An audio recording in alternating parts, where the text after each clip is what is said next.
इस दुनिया में हर आदमी को पता है कि अगर किसी कौम के आगे वीर लगा तो वो कौम गुजर समाज है, जिसके नाम के आगे वीर गुजर लगा। और वो वीर गुजर भी तोहफे के अंदर नहीं मिला। आज भी अफगानिस्तान के राष्ट्रगान में आपके समाज का नाम आता है।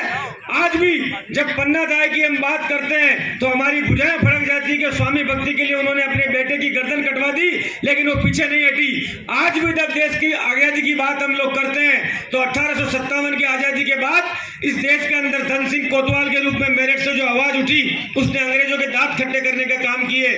और आज भी राजेश पायलट के रूप में एक ऐसा नेता इस देश के अंदर मिला था जिसने देश के किसानों को एक करने का काम किया। और उसके बाद जब गुजर समाज अपनी बात को और अपनी पहचान को भूलने लगा, उस समय कर्नल किरोड़ी बेसला के रूप में एक अवतार आया जिसने गुजरों को पूरे देश के अंदर एक करने का वापस काम किया। लेकिन मैं आपसे एक बात पूछना चाहता हूं कि इतिहास के अंदर जिस जाति का सबसे ज्यादा सम्मान था, इतिहास के अंदर जिस जाति ने हर समय इस देश की सीमाओं के लिए लड़ने का काम किया, इतिहास के अंदर जिस जाति ने अपनी गर्दन कटाने का काम किया, और ये इतिहास नहीं है, ये वर्तमान है कि हमारे समाज के 73 बच्चों ने, हमारे समाज के नौजवानों ने अपनी माओं की गोद उजाड़ दी, अपनी पत्नियां विधवा कर दी, अपनी बहनों की कलाई सूनी कर दी। और इस देश के अंदर आरक्षण के लिए अपने हिंदुस्तान के इतिहास में अगर किसी जाति ने सबसे ज्यादा बलिदान किया तो गुजर समाज ने बलिदान किया। लेकिन इतिहास के अंदर हमसे एक गलती हो गई। हमारे पास लठ भी थी, गदा भी थी, तलवार भी थी, लड़ने के लिए शेर का कलेजा भी था और कटवाने के लिए गर्दन भी थी, लेकिन उस इतिहास को लिखने के लिए हमारे पास कलम नहीं थी। कलम नहीं थी। वो कलम अगर होती तो हमारे समाज के इतिहास को, जो आज शाही से मोहताज हो रहा है लिखने के लिए, जिसे हमें खून से लिखना पड़ा, वो इतिहास सुनहरे अक्षरों के अंदर लिखा जाता। और वो कलम देने का काम अगर कोई कर सकता है तो वो कलम देने का काम हमारा समाज अगर ईमानदारी से इस भवन को बनवाकर इसके संचालन में अपना सहयोग देकर, और अगर ये बिल्डिंग बनती है और सिर्फ जयपुर में नहीं, राजस्थान के हर जिले के अंदर अगर इस तरह के छात्रावास तैयार होते हैं तो आने वाली पीढ़ी के हाथ के अंदर कलम आएगी और वो कलम आपके इतिहास को कभी मिटने नहीं देगी, कभी भूलने नहीं देगी और कभी भूलने नहीं देगी। ये बात मैं आपको कहना चाहता हूं।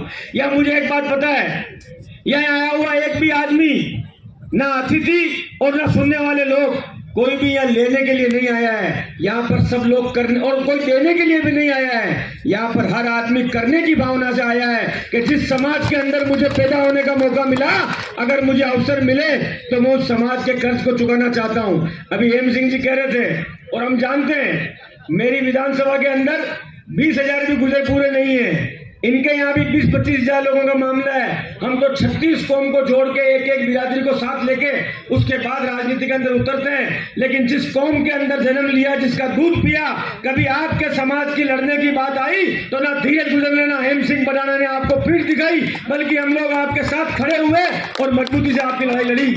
लेकिन मैं एक बात इसको भी जानता हूँ और हरदम कहता हूँ, अभी हमारे समाज के कुछ दिनों पहले पॉडकास्ट सेटअप्स तो मिल रहे हैं लेकिन एंकर नहीं है।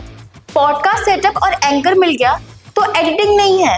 पॉडकास्ट सेटअप भी मिल गया, एंकर भी मिल गया और एडिटिंग भी मिल गई, लेकिन उसे अपलोड करने के लिए अच्छी व्यूअरशिप वाला चैनल नहीं है। और अगर वो सब भी मिल गया तो पॉडकास्ट को अच्छे एसईओ के साथ अपलोड करने का डिजिटल सपोर्ट नहीं है। और अगर ये सारी चीजें एक साथ मिल रही हैं तो प्राइस बहुत ज्यादा हाई है।